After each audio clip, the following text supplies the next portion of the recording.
नमस्कार। फिर से हाजिर हूँ एक नई कहानी के साथ में। मैं हूँ राज। आप देख रहे हैं हाईवे 33। दोस्तों, आज की कहानी जो मैं सुनाने जा रहा हूँ ना, एक ट्रक ड्राइवर की कहानी है। ये कहानी शंकर जी ने हमें भेजा है, शेयर किया है। शंकर जी उत्तर प्रदेश के। ये घटना उनके साथ में घटी थी केरल हाईवे पर, केरल के अंदर में, केरला के अंदर में। साल थी 2009। तो चलते हैं इनकी इस कहानी में। लेकिन दोस्तों, अगर आप इस चैनल पर पहली बार जुड़े हैं और अभी तक चैनल को सब्सक्राइब नहीं किया है तो दोस्तों जल्दी से कर लीजिए ना, और साथ में बेल आइकन को ज़रूर दबाइएगा ताकि वीडियो का नोटिफिकेशन सबसे पहले आपके पास पहुंचे, आप मेरी कोई वीडियो मिस ना कर पाओ। शुरू करते हैं फिर आज की कहानी। दोस्तों, मेरा नाम शंकर है। बात 2009 की है। मैं लंबी दूरी का ट्रक चलाने वाला हूँ और हम एक टाइम में दो दो ड्राइवर रहते हैं, क्योंकि लंबी दूरी होती है, थकावट हो जाती है, तो अकेला ड्राइवर कितनी दूर तक जाएगा। अब उसमें क्या था कि एक समस्या थी कि मैं साउथ इंडिया में जाता नहीं था, बड़ी मुश्किल से जाता था, क्योंकि मुझे वहाँ का लोकल भाषा समझ में नहीं आती थी। इसलिए कोई भी हमें चक्कर मिलता था ना साउथ इंडिया का, तो मैं मना कर देता था। लेकिन मेरे गांव का मेरा बेस्ट फ्रेंड जो एक ट्रक ड्राइवर था और किसी और ट्रक पर काम करता था, और उसके जो भाषा पर पकड़ थी ना, बहुत अच्छी थी।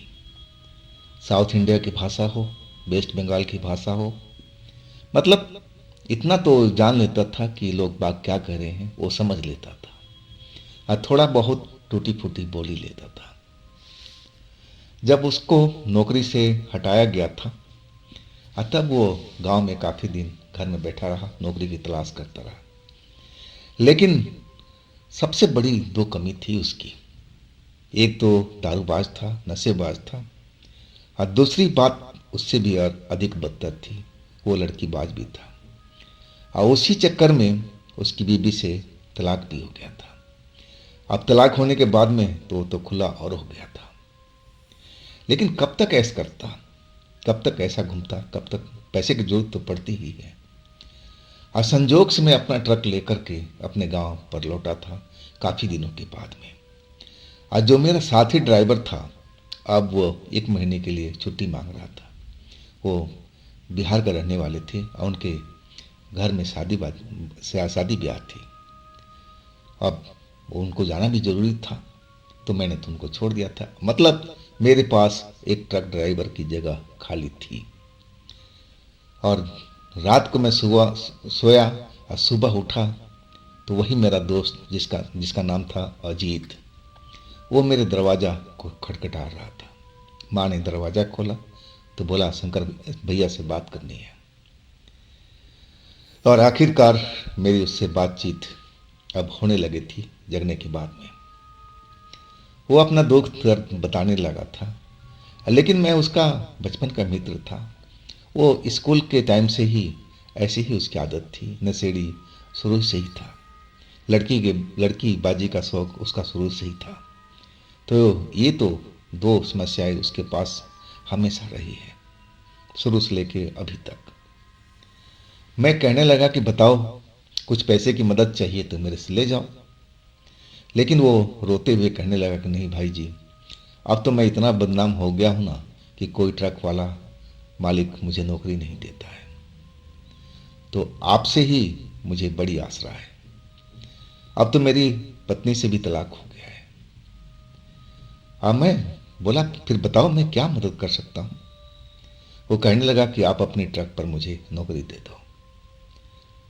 अब मैं एकदम चौंक गया था कि ऐसा शख्स नौकरी मांग रहा था जो मेरी बचपन का दोस्त था। हाँ, हम दोनों एक दूसरे पर बहुत विश्वास करते थे। लेकिन उन दो कमियां जो थी, इसी वजह से मैं उस पर नाराज रहता था। जब भी मिलता था तो मैं उसको समझाता था कि देख अजीत भाई, तो ये दोनों काम छोड़ दे और देख लोग तेरी बहुत इज्जत करेंगे। इन दोनों कामों में कुछ रखा नहीं है। नशे में तू हमेशा रहता है, ये आदत ठीक नहीं है। और जहाँ तू देखा लड़कीबाजी का शौक तेरे को चढ़ा जाता है, तो ये दोनों चीज़ घातक है तेरे लिए। लेकिन वो कहता कि हाँ हाँ छोड़ दूंगा छोड़ दूंगा, लेकिन वो छोड़ नहीं सका था। अब आया था आज वो मेरे पास में नौकरी मांगने के लिए। अब मेरे पास भी तो एक जगह खाली थी और मैं सोचा कि क्यों ना उसको रख लूँ। उसको भाषा का भी अच्छी पकड़ है, लोकल भाषा का, साउथ इंडियन, वेस्ट बंगाल का भाषा उसको आता था। अब मैं बोला कि देख भाई, शर्त यही रहेगी कि तू दोनों चीज़ से दूर रहेगा, तब मैं तुझे नौकरी दे सकता हूँ। वो कहने लगा कि हाँ शंकर भैया, मैं वादा करता हूँ लड़की की तरफ मैं नज़र नहीं उठाकर देखूंगा। और दूसरी चीज़ है दारू का, तो भैया मैं कोशिश करूंगा कि मैं दारू ना पीऊँ। लेकिन आप तो जानते हो ना कि इतनी आसानी से दारू छूटती नहीं है। लेकिन ये कसम जरूर खाता हूँ कि जब मैं आराम करूँगा ना, तभी मैं उसको पीऊँगा। गाड़ी ड्राइव करते कभी भी दारू का हाथ नहीं लगाऊंगा। अब एक तरह से वो मुझे इमोशनल ब्लैकमेल कर रहा था, रो पीट करके, कि किसी तरह से मैं उसको अब नौकरी दे दूँ। क्योंकि आसपास के जो ट्रक के मालिक थे उसके रवैये से परिचित थे, कोई भी नौकरी नहीं दे रहा था उसको, इसी रवैये के कारण से। थक हार करके वो मेरे पास आया था। हम मेरे बचपन का मित्र था स्कूल के टाइम से, तो दया तो आना ही था। अब मैंने उसको रख लिया था और वो बोला था कि मैं धीरे धीरे सब सुधर जाऊंगा, मैं ये दोनों नशे से दूर हो जाऊंगा, लेकिन इसमें थोड़ा मेरे को वक्त दीजिएगा। मैंने बोला ठीक है भाई, अभी तुम्हारे पास मौका है, अब देखो तुम सुधर जाओ तो तुम एक अच्छे इंसान बन सकते हो, समाज में तुम्हारी पूछ भी होगी। ऐसी वजह से तुम्हारी पत्नी तुम्हें तलाक दे के गई है। मैं उसको समझा रहा था। आप जब भी उसकी पत्नी का नाम लेता तलाक का तो रोने लगता था। आखिरकार वो मेरे ट्रक पर नौकरी करने लगा था। हम अब दूसरे साइड में चल रहे थे वेस्ट बंगाल से, और उसके बाद हम लोग फिर आगरा आ गए थे। और अब जो चक्कर मिला था ना, ये 2600 किलोमीटर का लगभग था, मतलब केरल का था, केरला का। अब तो मेरे पास में ड्राइवर था और वो भी लोकल भाषा वहाँ का साउथ इंडिया का जानता था, तो अब तो मुझे परेशानी नहीं थी। मैंने वो चक्कर ले लिया, अच्छा पैसा मिल रहा था उसमें। हर ड्राइवर जाना नहीं चाहता उस एरिया में। अब पैसा अच्छा मिल रहा था तो मैं क्यों ना लूँ। अब मैं वो चक्कर ले करके अब हम दोनों चल पड़े थे। लंबे सफ़र तय करने के बाद में कभी मैं चलाता था ट्रक, कभी अजीत चलाता था, और आखिरकार हम लोग केरल के अंदर जो सीमा रेखा था उसमें प्रवेश कर गए थे। लेकिन अभी भी हमारा सफ़र ख़त्म नहीं हुआ था। अभी भी लगभग 200 किलोमीटर का हमें सफ़र करना था। अब रात का टाइम हो गया था, रात का 11 बज रहा था, और एक हम राजस्थानी ढाबा पर रुके थे। वो लोकल ढाबा था, उसमें लोकल ड्राइवर भी खाना खाते थे, वहाँ आराम का प्रबंध था, खाट भी लगी हुई थी। लेकिन उसका जो मालिक था ना, राजस्थानी था, और वहाँ का लोकल भाषा तो फराटे से बोलता था और हिंदी भी उसको आती थी। अब मेरा ये जो ड्राइवर था, मेरा दोस्त अजीत, अब तो वो पहले भी इस जगह पर आता जाता था, और उसने ही बताया था कि ढाबा बहुत बढ़िया है, उसका मालिक राजस्थानी है, उसको भी हिंदी आती है, और नॉर्थ इंडियन खाना भी हमें वहाँ मिल जाएगा। क्योंकि साउथ इंडिया में बहुत कम ऐसे ढाबा हैं जहाँ पर नॉर्थ इंडियन खाना मिल सकता है, यानी रोटी चपाती, इसी की कमी होती थी। आखिरकार हम दोनों उस ढाबा पर पहुँच गए थे ट्रक लगा करके, और हमारा इरादा था कि खाना खा करके रात यहीं पर व्यतीत करेंगे, और सुबह 4 बजे हम लोग तड़के निकल पड़ेंगे। 200 किलोमीटर का सफ़र अभी हमारा तय करना बाकी था। इसके बाद हम उस गोदाम पर पहुंच जाते जहां माल हमें डिलीवर करना था। और वही हुआ, हम ढाबे पहुंचे। अब ढाबे पर और भी लोकल ट्रक ड्राइवर थे, खाना खा रहे थे, कोई आराम कर रहे थे। अब भीड़ थी उसमें, और खाने का जो स्वाद था तभी तो लोग वहां पर रुक रहे थे, खाना खा रहे थे। और सोने का भी प्रबंध था, चारपाई बिछी हुई थी। अब तो हमारे लिए उस जन्नत से कम नहीं था, एक अनजान शहर में। मैं तो फर्स्ट टाइम इस एरिया में आया था। चक्कर तो मुझे बहुत मिलता था, लेकिन मैं लेता ही नहीं था, क्योंकि मैं वहाँ का लोकल भाषा से अनभिज्ञ था। अब खाना भी हम लोग खा लिए थे, स्वाद आ रहा था खाने में भी। इसके बाद अब अजीत कहने लगा कि भाई साहब, आप थक गए हो, आराम करो। मैं भी आराम करता हूँ। हम दोनों अगल बगल के चारपाई पर लेट गए थे। थोड़ी देर आपस में बात करते रहे। इसके बाद थकान से मेरी जो नींद थी आ चुकी थी। हाँ, 2 घंटे के बाद मेरी जब नींद खुली ना, तो देखा कि अब टाइम तो ज़्यादा हो गया है, आधी रात से ऊपर का टाइम हो गया है। अब वो ढाबे पर जो ट्रकों का भीड़ था वो अब बिल्कुल नहीं था। मतलब जो भी लोकल ट्रक थे अब वहाँ से खाना वाना खा करके और अपने अपने जगह पर चले गए थे। और ढाबा का मालिक जो था वो भी अपनी एक चारपाई पर लेटा हुआ था। अब तो कोई भीड़ था ही नहीं। और उसके जो 2 नौकर थे वो भी अपना आराम कर रहे थे। लेकिन जैसे ही बगल के चारपाई पे मेरी नजर गई ना, तो मैं देखा अजीत तो है नहीं। और मेरा दिल धक से कर दिए कि ये कहाँ गया पट्टा। और मैं उठ करके बैठ गया, आसपास देखने लगा। सामने ही बाथरूम बना था, बाहर साइड में 2 बाथरूम थे, और उन दोनों का गेट खुला हुआ था। मतलब वो बाथरूम में भी नहीं है, ना ढाबे में है। तो आखिर गया तो गया कहाँ। अब तो मैं थोड़ा डर गया था कि आखिर पट्टा मेरे जब सो रहा था तब ये कहाँ चला गया। मुझे तो बोला भाई साहब आराम कर लेते हैं, थकान को मिटा लेते हैं। और ये थकान मिटाने अब कहाँ चला गया। क्या वो नशे के शिकार में कहीं नहीं चला गया। अब मैं उठ करके खड़ा होकर के ढाबे के मालिक के पास पहुंचा, जो चारपाई पर ऊँघ रहा था, नींद में ही था कहा जाए तो। मैं जगाया उसको।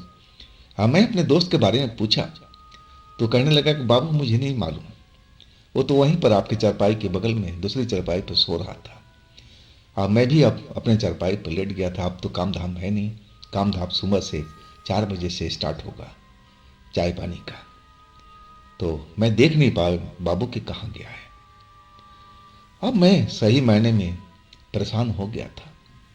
अब मैं रोड साइड में आकर के हर तरफ देखने लगा था कि अजीत गया तो कहाँ गया, किस किस तरफ जा सकता है। क्या इसकी कोई जान पहचान है यहाँ पर, और वो चला गया हो। जो जानता हो वो पहले भी यहाँ पर काफ़ी दिन काम कर गया था ट्रक पर। अब मैं इधर उधर भटकने लगा, आवाज़ भी लगाने लगा अजीत अजीत अजीत, लेकिन अजीत का कहीं भी अता पता नहीं था। फिर वापस में लौट आया ढाबे पर। फिर उस वो जो मालिक था उसका ढाबे का, राजस्थानी, और उनको मैं जगाया कि भाई साहब मेरा दोस्त मिल नहीं रहा है, आप उठ जाओ, थोड़ी उसको ढूंढवाने में मदद करो। वो नशेड़ी आदमी है, कहीं नशे के चक्कर में तो कहीं नहीं चला गया। क्या आपको मालूम है कि आसपास नशा कहाँ मिलता है। अब वो मेरी तरफ देखने लगा, कहने लगा भाई आपका दोस्त है तो आप ढूंढो ना, मैं क्या करूँ इसमें, मुझे नहीं मालूम नशा कहाँ मिलता है। मैं तो ढाबा चलाता हूँ और इस ढाबे में कोई नशा नहीं मिलता है। अब फिर चारपाई पर वो लेट गया। बड़ी गुस्सा आया, अपने साइड का रहने वाला था राजस्थान का, और वो मेरी मदद बिल्कुल नहीं कर रहा था। मैं परेशान होकर के, और मैं कुछ नहीं बोला। उसके बाद उसको वापस रोड पर आ गया। अब एक साइड को चलने लगा, नारियल का बगीचे नज़र आ रहे थे। आसपास में थोड़े दूरी पर कुछ बस्ती सी नज़र आ रही थी जिनमें रोशनी नज़र आ रही थी, और दूसरी साइड में भी कुछ बस्ती नज़र आ रही थी। अब मैं बिल्कुल अब समझ नहीं पा रहा था कि मैं बाएं जाऊं दाएं जाऊं किधर जाऊं, कोई भी समझ में नहीं आ रहा था। अब फिर मैंने एक फैसला कर लिया कि चल मैं पहले बाएं चलता हूँ, और इसके बाद उधर नहीं मिलेगा तो दाएं साइड में चलूँगा। बाएं साइड में मैं चल पड़ा था। कुछ दूर पैदल चलता रहा, आसपास देखता रहा, जो भी जंगल वंगल थे कि कहीं पर किसी पेड़ के पास बैठ कर के दारू ना पी रहा हो। दारू का वो शौकीन था। आप फिर पी पा करके कहीं पेड़ के पास लेट ना गया हो। अब मैं चलते चलते उस बस्ती के पास पहुंच गया जहां पर मुझे रोशनी नजर आ रही थी, लेकिन सब दरवाजे खिड़की सब बंद थे। अब आधा रात का टाइम हो रहा था, कौन जागता है भाई, वो भी छोटे से बस्ती के अंदर में। आवारा कुत्ते भौंकने लगे थे मुझे देख करके। अब मुझे डर लगने लगा कि कहीं वो मुझे काट न ले, खा न ले। इस वजह से मैं ज़्यादा अंदर नहीं गया। मैं दूर ही खड़ा रहा और देखता रहा, लेकिन सब खिड़की दरवाजे सब कुछ बंद था। हर जगह पर बस अंधेरा ही अंधेरा नजर आ रहा था। कोई ऐसा कमरा था जहाँ पर रोशनी नजर आ रही थी, लेकिन उसके दरवाजे सब बंद थे। तो मतलब उस जगह पर तो मेरा दोस्त हो ही नहीं सकता था। फिर मैं उल्टा हो गया था। अब ढाबे के पास पहुंचा, एक नज़र मैं अपनी ट्रक की तरफ देखा।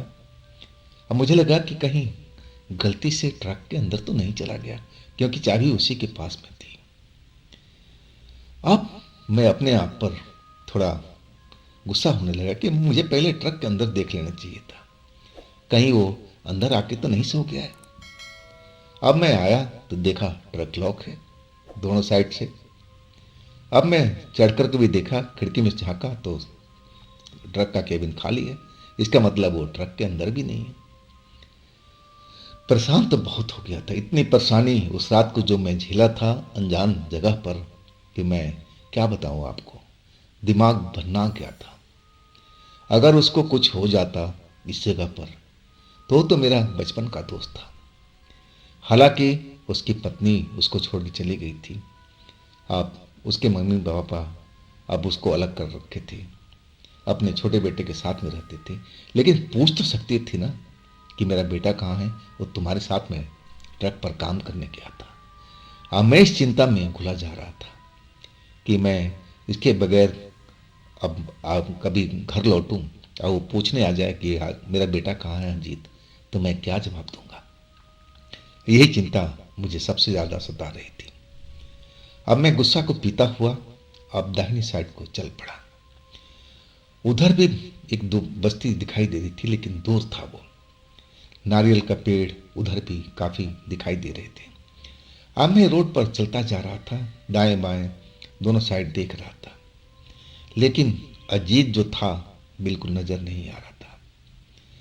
अब मैं मेरे मन में अंदर कोई कह रहा था कि तू इसी रोड पर चलते रहो, जरूर मिलेगा जरूर मिलेगा।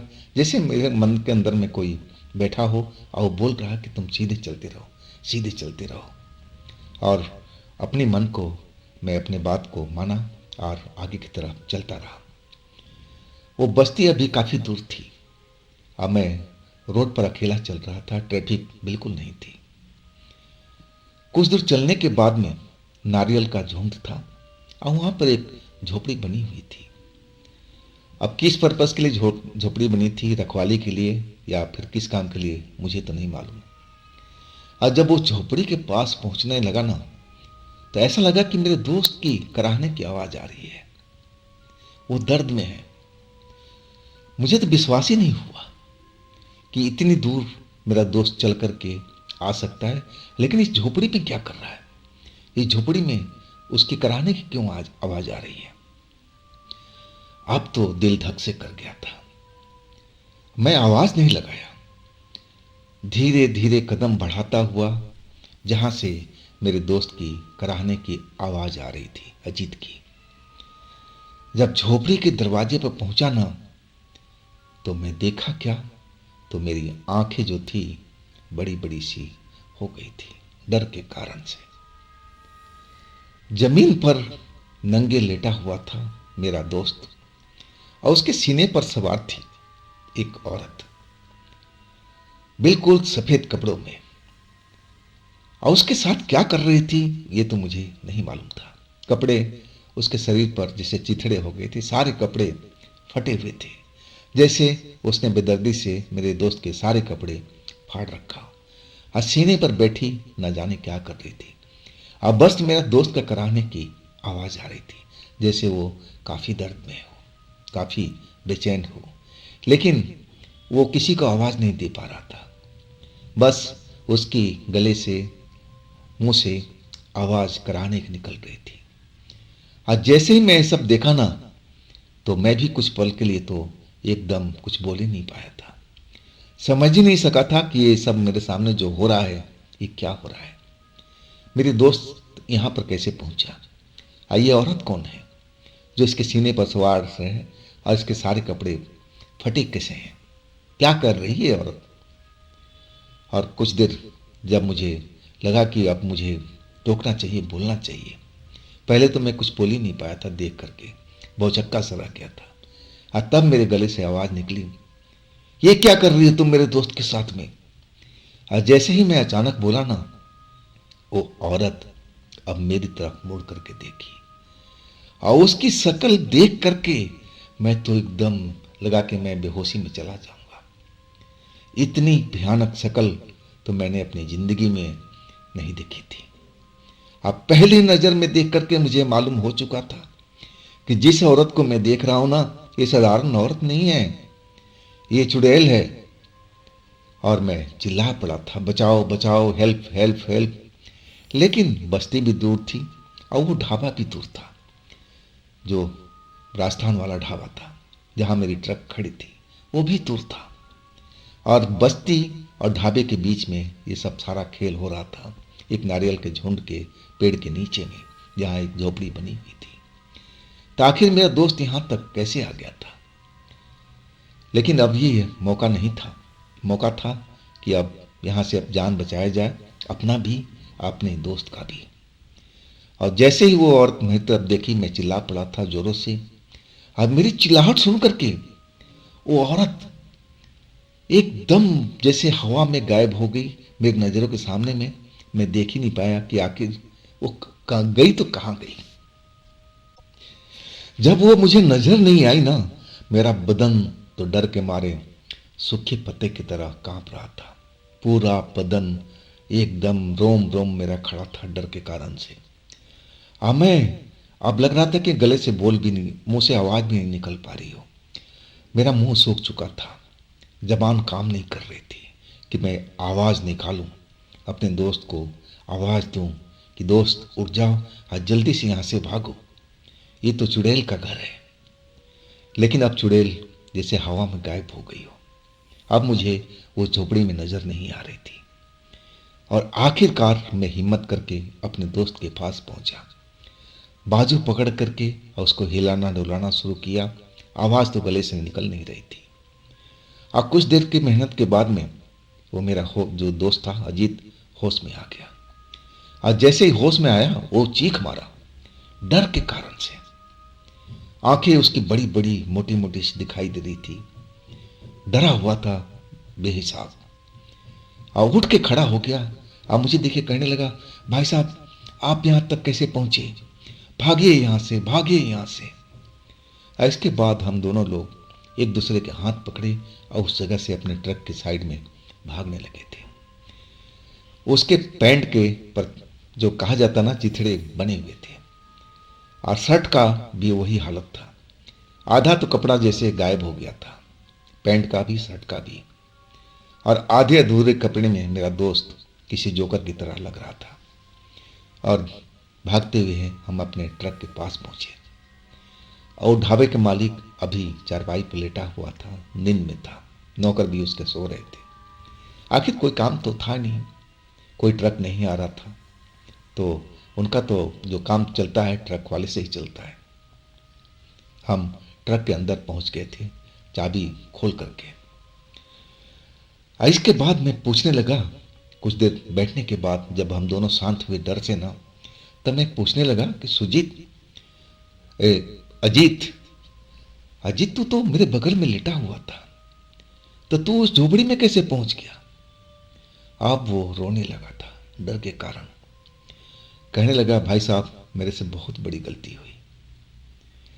मैं कसम खाया था कि मैं लड़की बाजी के चक्कर में नहीं पड़ूंगा, लेकिन ये तो नशा ही है ना एक तरह का। जब आप सो गए थे ना, आप यहाँ पर जो ट्रक वाले थे सब खाना पीना खा करके चले गए थे। ढाबा के मालिक भी अब चारपाई पर लेट गया था, नौकर भी लेट गए थे। अब मुझे नींद नहीं आ रही थी। मैं नशेड़ी आदमी हूँ, जब तक दारू 2 घूंट गले के अंदर ना जाए ना तो नींद नहीं आता है। अब मैं जाग रहा था, नींद बिल्कुल आ ही नहीं रही थी। मैं इधर उधर देख रहा था और तभी मुझे सड़क पर एक औरत नजर आई जो मेरी तरफ देख रही थी। दूरी ज़्यादा थी, लेकिन मुझे लगा कि मुझे वहाँ जाना नहीं चाहिए। ना जाने कौन औरत है और हम एक ढाबे पर हैं। लेकिन वो अब हमारी तरफ आने लगी थी और बिल्कुल चारपाई के पास आकर खड़ी हो गई। और तब मैंने देखा कि अरे तो बड़ी सुंदर औरत है। और फिर वो मुझे इशारा करने लगी और मैं अपने आप पर कंट्रोल रख नहीं पाया और चल पड़ा उसके साथ में। मुझे लगा कि मेरा काम बन गया है। मैं आपको भी देखते जा रहा था कि आप अब सोए हैं ना। ढाबा मालिक को भी देख रहा था, वो भी नींद में था, नौकर भी नींद में थे। हाँ, मैं ना जाने कौन सा जादू में बंधा हुआ उस औरत के साथ इस झोपड़ी तक आ गया था। और इसके बाद असली खेल शुरू हो गया था। खेल था कि जैसे ही हम झोपड़ी के अंदर आए ना, अब जो औरत सुंदर दिखाई दे रही थी अब बदसूरत बन गई थी। लंबे लंबे लंबे लंबे नाखून उसके अंगुलियों में दिखाई दे रहे थे। चेहरा भयानक हो गया था।